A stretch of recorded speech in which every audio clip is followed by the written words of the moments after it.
The bomber was falling apart in the sky above France, its engines screaming in protest, its fuselage riddled with holes large enough to see through, and its landing gear mangled beyond recognition. Inside the cockpit, a young American pilot made a decision that would violate every regulation he had ever been taught. He was going to land the aircraft in reverse. First, which would have been suicidal enough, but something something no instructor had ever demonstrated, something that existed only in the desperate mathematics. The crew members, strapped into their stations and bleeding from wounds they barely understood, had no idea what their pilot was planning. They only knew that the ground was rushing toward them, that conventional landing was impossible, and that the next 60 seconds would determine whether they died in France or lived to see their families again. What happened in those final moments rewrote the unofficial manual of emergency aviation procedures. It forced the Army Air Forces to reconsider techniques they had dismissed as reckless fantasy. But before we understand how one pilot's unconventional thinking saved 11 lives, we need to understand the morning that turned routine into catastrophe.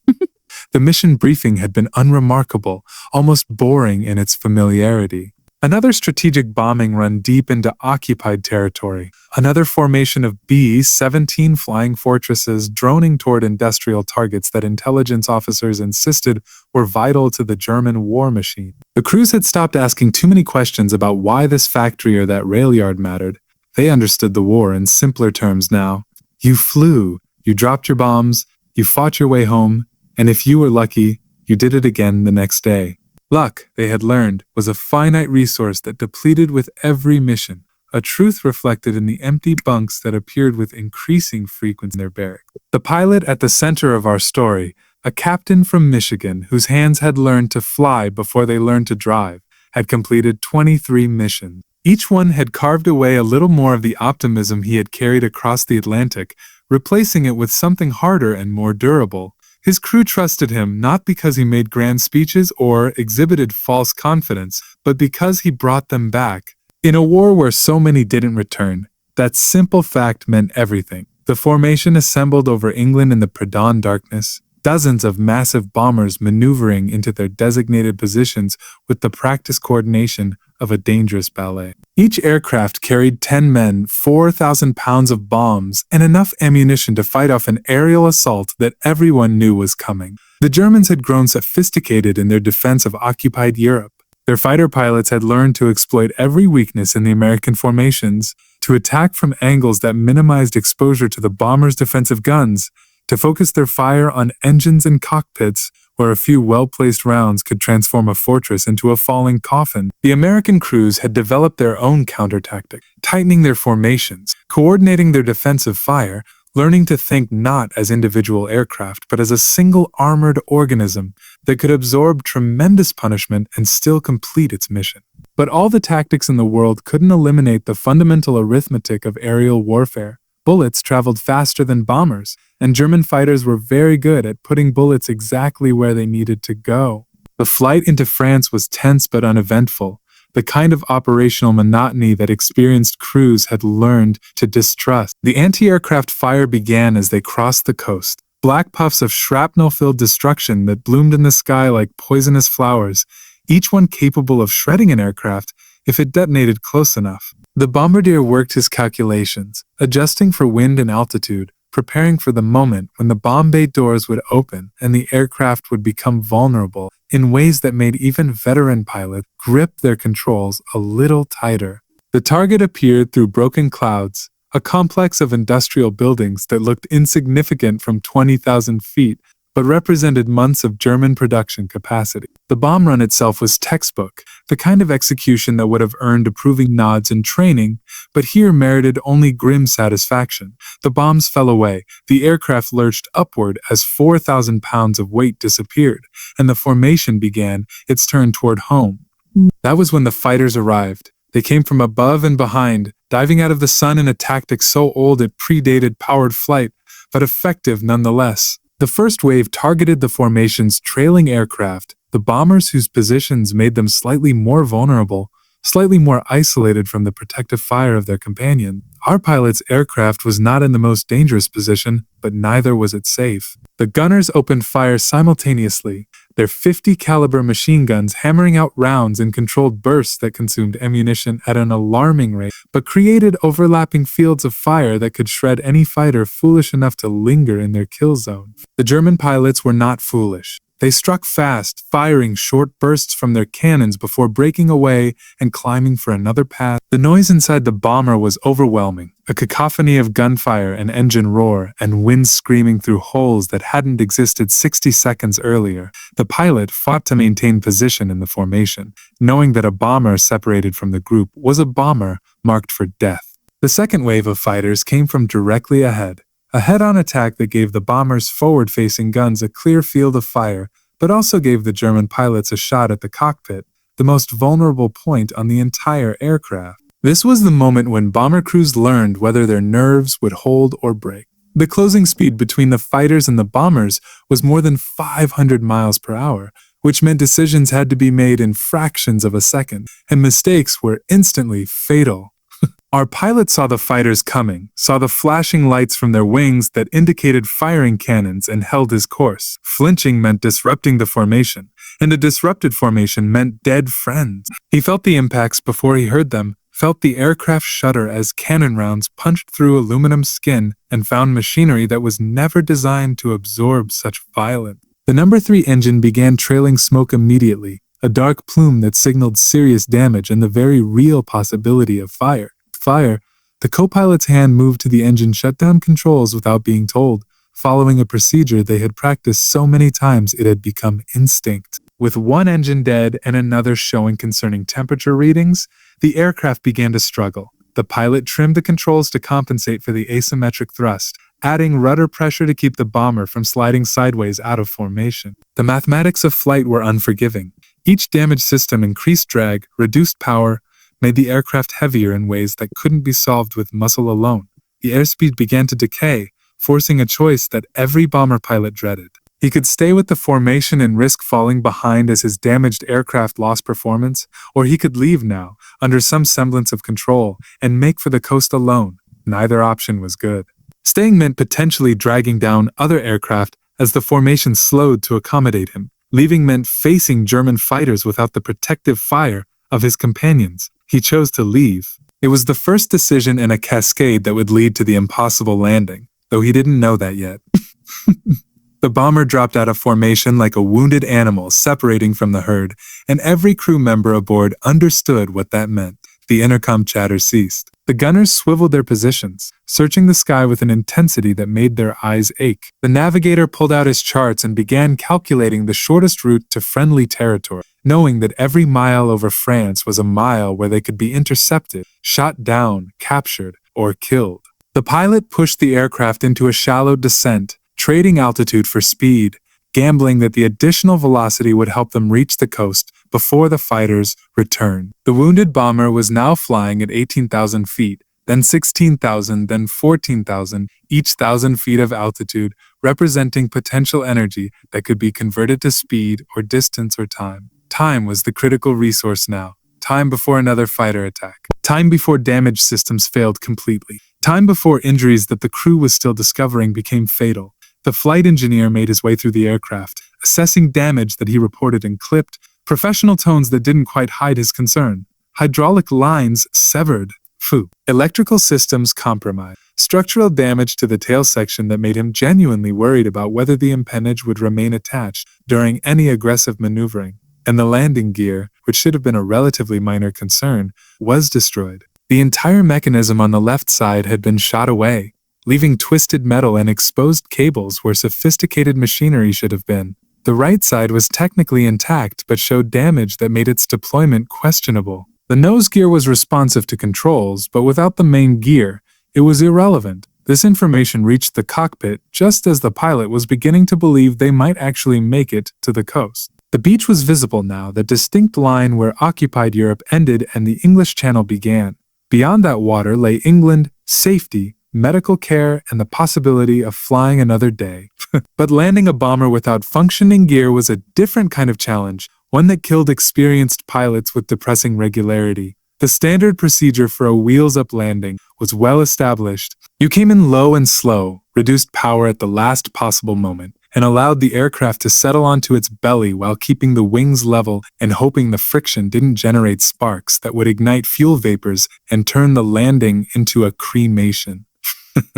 Crews had survived such landings, though many had not, and the key variable was always preparation. The pilot needed clear weather, a long runway, crash equipment standing by, and ideally, enough fuel remaining to make multiple approaches if the first attempt looked wrong. Our pilot had none of these advantages. He was flying a damaged bomber that was becoming less controllable with each passing minute. The weather over England was deteriorating, with visibility dropping and winds increasing, exactly the conditions that made precision flying nearly impossible. And most critically, his fuel situation was approaching emergency status. The fighters hadn't just damaged his engines. They had holed several fuel tanks, and the bomber was leaving a visible trail of aviation gasoline as it limped across the channel. The radio call to his home base was professional, but could not entirely mask the severity of his situation. He needed priority landing clearance, every emergency vehicle they could muster, and a runway cleared of all other traffic. The tower controller's response was immediate and indicated that everyone involved understood the stakes. The pilot began working through his options with the methodical discipline that separated survivors and casualties. A conventional belly landing was possible, but with the structural damage to the tail, there was a significant risk that the impact would break the aircraft in half, killing everyone in the rear section. The alternative was to somehow deploy the damaged landing gear, which would likely collapse on touchdown and send the bomber cartwheeling across the runway in a disintegrating ball of aluminum and aviation fuel. Neither option was acceptable, which meant he needed to find a third option that didn't exist in any manual he had ever studied. This was when his unconventional thinking began to reshape the problem. The B-17 was a tail dragger design, meaning its center of gravity was behind the main landing and the aircraft sat at an angle when parked. This configuration was traditional, reliable, and deeply embedded in American aircraft design philosophy. But it also meant that during a conventional landing, the tail wheel touched down last, after the main gear had already absorbed the primary impact. What the pilot was now considering was a complete inversion of this sequence. If he could somehow get the tail down first, if he could use the aircraft's rear section as the initial point of contact, he might be able to dissipate energy in a way that reduced stress on the damaged gear and gave him better control during the critical final seconds. The idea was outrageous. It violated fundamental principles of aerodynamics and control authority. It required flying the bomber in a configuration that would place it on the edge of a stall during the most critical phase of flight. And it was, as far as he could determine, the only option that gave his crew a realistic chance of survival. He explained the plan to his co-pilot in terse sentences that assumed understanding rather than seeking approval. They would approach the runway at a steeper angle than normal, bleeding off airspeed until the bomber was barely flying, then use elevator control and engine power to force the tail down while the nose remained high. The goal was to touch down tail first, allow the rear section to drag along the runway while the weight transferred gradually to the front of the aircraft, and hope that by the time the damaged landing gear took the full load, they had scrubbed off enough speed that a collapse wouldn't be catastrophic. The co-pilot absorbed this information, mentally worked through the aerodynamics, and simply nodded. There were no good alternatives to discuss, no time for debate. They would either succeed in this unorthodox landing or they would die together in the attempt. The simplicity of that binary outcome was almost comforting. The approach began 3 miles from the runway, which was far closer than normal but necessary given their fuel situation. The pilot called for landing configuration, and the crew complied with procedures that had become automatic. Flaps down, mixture rich, cowl flaps open to cool the remaining engine, propeller pitch adjusted for maximum control, and then the deliberately strange part. Instead of lowering the nose to establish a conventional glide slope, he raised it, using elevator trim and engine power to maintain altitude while airspeed decayed.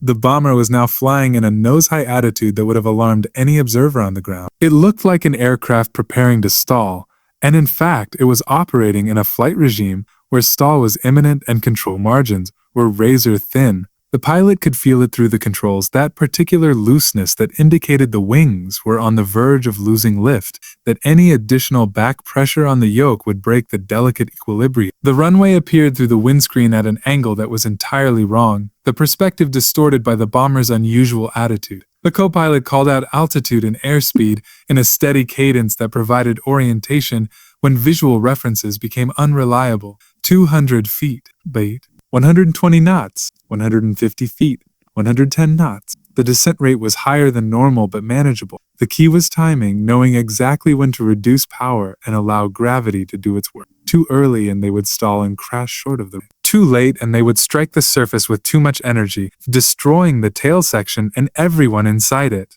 The pilot watched the runway rush toward them, his hands making constant tiny corrections to the controls, his mind processing dozens of inputs simultaneously and synthesizing them into the single critical decision of when to commit. He reduced power. The bomber's nose rose even higher as airspeed decayed and the tail dropped. For a moment, the aircraft seemed to hang in the air, suspended between flight and impact, between life and death. Then the tail made contact. The sound was horrific, metal scraping against concrete in a shriek that suggested structural failure was imminent. But the tail held. The pilot maintained back pressure on the yoke, keeping the nose high even as the tail dragged along the runway, creating friction that was rapidly slowing the aircraft. The nose was still 20 feet in the air, the bomber balanced precariously on its damaged rear section when the right main gear suddenly deployed. It was unclear whether this was deliberate or accidental, whether damaged mechanisms had finally responded to hydraulic pressure, or whether the violent motion had simply shaken something loose.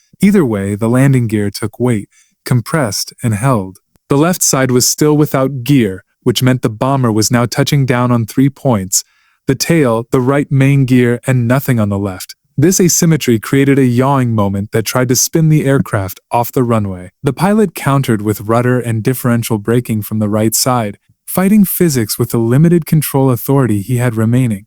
The nose continued to drop slowly at first, then more rapidly as airspeed decayed below the point where aerodynamic forces could keep it elevated. When the nose finally contacted the runway, it did so with the left wing low, metal screeching as the wingtip dragged along the concrete. The bomber was now sliding down the runway in a configuration that no engineer had ever analyzed, that no test pilot had ever evaluated, that no training manual had ever described. It was held together by structural margins that were never intended to handle these loads, controlled by a pilot who was making decisions faster than conscious thought.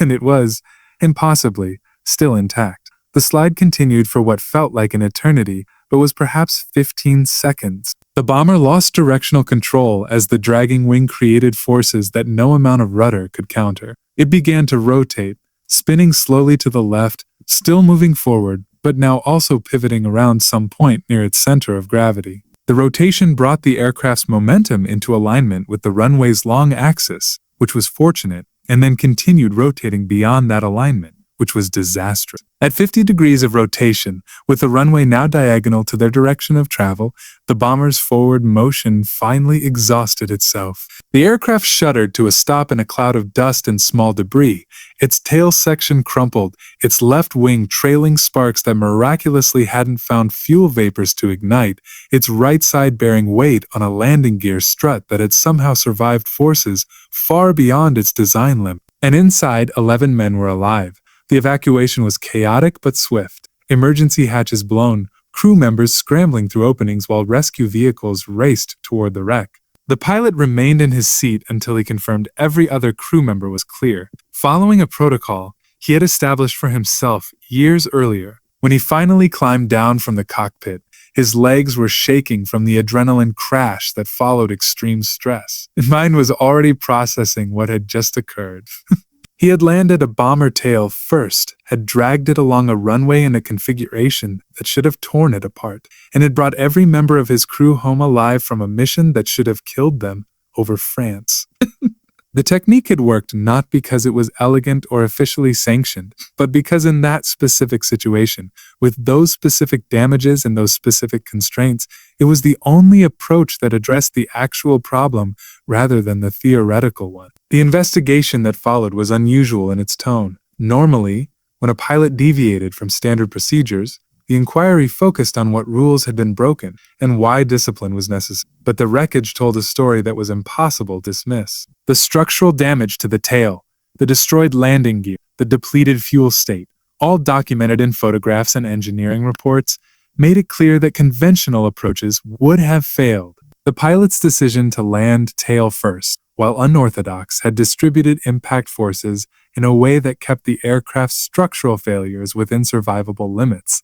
The technique was not recommended for general use. It was not added to training curricula. But it was also not punished, and in the nuanced world of military aviation, the absence of punishment was itself a form of recognition. What the pilot had done was improvise successfully in a situation where procedure offered no solution, and that kind of practical problem-solving was exactly what the Army Air Forces needed from its combat crews. The broader significance of this landing extended beyond the immediate survival of 11 men. Throughout the war, bomber crews faced scenarios where damage patterns made conventional landing impossible, but where the aircraft remained marginally controllable. Some of these crews died in crashes that might have been survivable had they known about alternative approaches. The incident with the tail-first landing began circulating through squadrons as an unofficial case study, the kind of story that pilots told each other during downtime, analyzing what had worked and speculating about whether the technique could be adapted to other damage scenarios. Some pilots dismissed it as a lucky accident. Others saw it as evidence that the official procedures, while generally sound, were not comprehensive enough to address every possible emergency. The truth was probably somewhere between these positions, but the mere existence of the debate was valuable. It encouraged pilots to think beyond checklists, to understand their aircraft well enough to improvise when circumstances demanded it. The pilot himself returned to combat operations after a brief rest, though his aircraft was beyond repair and had to be salvaged for parts. He flew additional missions, survived the war, and eventually returned to Michigan carrying memories that would never fully leave him. In the decades that followed, he occasionally spoke about the backwards landing, usually when pressed by aviation historians or curious students, but he never portrayed it as heroic. To him, it was simply the solution to a problem, the only viable answer to an equation that had no other positive outcome. His modesty about the achievement was itself revealing. The most effective innovations in warfare often come not from brilliant strategists working in comfortable offices, but from practitioners facing immediate life or death pressure who must make something work right now with the resources currently available. This kind of innovation cannot be taught through formal instruction. It emerges from deep familiarity with system, from understanding not just what the regulations say, but why they say it, and from the willingness to discard conventional approaches when the situation demands something different. The question that aviation experts continued to debate was whether the technique was actually reproducible, or whether it had succeeded only because of a specific combination of circumstances that would be unlikely to recur. The bomber's particular damage pattern, the pilot's exceptional skill level, the runway length available, the absence of crosswinds, all contributed to the successful outcome. Change any one of these variables, and the result might have been catastrophic. This uncertainty meant the tail-first landing remained a curiosity rather than becoming an official procedure, relegated to the category of emergency techniques that might work under perfect conditions, but could not be reliably trained or expected. It reminded pilots that aircraft were physical objects governed by laws of physics rather than regulations, and that understanding the physics sometimes meant possibilities existed that regulations hadn't contemplated. The crew members who survived the landing went on to complete their tour of duty, though several carried injuries that would affect them for the rest of their lives. They maintained contact with their pilot for years, gathering occasionally for reunions where they would inevitably discuss the mission that had nearly killed them. These gatherings were not maudlin or sentimental. Combat veterans rarely are. Instead, they were opportunities to process shared experience with the only other people who could truly understand what it had felt like to be inside that bomber as it scraped down the runway at impossible angles. Each crew member had their own perspective on those final moments. The tail gunner remembered the initial impact with visceral clarity, the sudden jolt that he thought meant structural failure. The waist gunners recalled the lateral sliding motion and being certain the aircraft was about to flip. The navigator remembered watching the runway through the nose window as it approached from entirely the wrong angle and thinking that this couldn't possibly work. But it had worked. and that fact alone was worth commemorating. The bomber itself, or rather what remained of it, was processed through standard salvage procedures. Usable components were removed and redistributed to aircraft that could still fly. The airframe was cut apart and recycled, the aluminum destined for new aircraft that would continue the war. Nothing of the original bomber survived in recognizable form, which was the fate of most aircraft in that conflict. They were tools, built to be used and used hard, and when they could no longer serve their purpose, they were consumed by the war effort that had created them. The only permanent record of the aircraft's existence came from official reports, unit histories, and the memories of those who had flown in it. This kind of erasure was common. Most of the war's dramatic moments, the individual acts of courage or ingenuity or desperation that determined whether people lived or died, were never recorded in any lasting form. They happened, they mattered immensely to those involved, and then they faded into the general background of historical narrative. What made this particular incident worthy of remembrance was not that it was unique in its desperation or its ingenuity. Combat aviation was full of desperate improvisation and ingenious solutions. Rather, its significance lay in what it revealed about the relationship between training and adaptation. The pilot had been extensively trained in conventional landing procedures, had practiced them until they were instinctive, and then had deliberately chosen to discard that training when circumstances made it irrelevant. This was not ignorance of procedure. It was sophisticated understanding that procedure exists to serve survival, not the other way around. When procedure and survival conflicted, he chose survival and invented a new procedure on the spot. This kind of adaptive thinking cannot be instilled through rote memorization or standardized testing. It requires a depth of understanding that comes only from lived experience, combined with intellectual curiosity about why things work the way they do. The Army Air Forces, to their credit, recognized this even if they couldn't formally incorporate it into doctrine. The most effective pilot training programs emphasized understanding over memorization, teaching students not just what to do, but why those actions produced desired result. A pilot who understood the physics of flight could recognize when unusual circumstances might permit unusual solutions. A pilot who had merely memorized procedures would continue following them even when they led to disaster. The difference between these two types of pilots often meant the difference between survival and casualty statistics, between a crew that came home and a telegram delivered to a family that would never be whole again. The backwards landing became a teaching example, not because it should be replicated, but because it demonstrated the kind of thinking that saved lives when standard approaches failed. In the broader context of the strategic bombing campaign over Europe, 1 aircraft and 11 lives represented a statistically insignificant event. The Army Air Forces lost thousands of bombers and tens of thousands of crew members during the war. Most died in circumstances where no amount of skill or innovation could have saved them, victims of overwhelming force or catastrophic damage or simple mathematical probability. The ones who survived often did so not because they were better or smarter, but because they were lucky. Luck determined which aircraft attracted enemy fire. Luck determined whether flak exploded close enough to cause fatal damage. Luck determined whether a wounded bomber could make it to friendly territory before crew members bled out or engines failed completely. Yet within the domain that luck permitted, skill and judgment still mattered.